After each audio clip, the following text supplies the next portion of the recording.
Operation સિંદૂરની સફળતા પછી પહેલી વખત કચ્છની ડીંગી ધરા ઉપર દેશના યશસ્વી વડાપ્રધાન શ્રી નરેન્દ્ર મોદી સાહેબ પધારી રહ્યા છે। આપ જોઈ રહ્યા છો કે જે જગ્યા ઉપર આપણે અહીંયા ઊભા છીએ, ભવ્ય સભાનું આયોજન છે। લાખોની સંખ્યામાં લોકો આદરણીય શ્રી નરેન્દ્ર મોદી સાહેબનું સ્વાગત કરવા માટે કચ્છની જનતા આતુર છે। ભવ્ય રોડ શોનું આયોજન પણ કરવામાં આવ્યું છે। રોડ શોની અંદર પણ આપણા કચ્છની અલગ અલગ સંસ્કૃતિ, કચ્છના સામાજિક સંગઠનો, કચ્છની સમાજની અલગ અલગ મંડળીઓના માધ્યમથી સ્વાગત કરવામાં આવશે। અદ્ભુત એક રેકોર્ડ પણ કરવામાં આવશે। તિરંગો આપણી આન બાન અને શાન છે।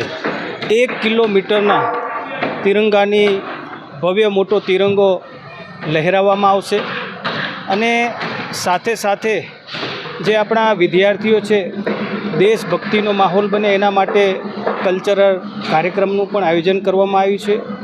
એનાથી વિશેષ એ છે કે જ્યાં સભા સ્થળ છે, એ સભા સ્થળની અંદર 10,000 બહેનો એ સિંદૂર સાથે કેસરી સાડીમાં જોવા મળશે। એક અદ્ભુત નજારો।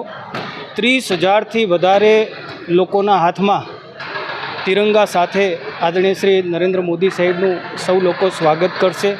એક અદ્ભુત દ્રશ્ય આપણને 26મી તારીખે ભુજ મધ્યે જોવા મળશે।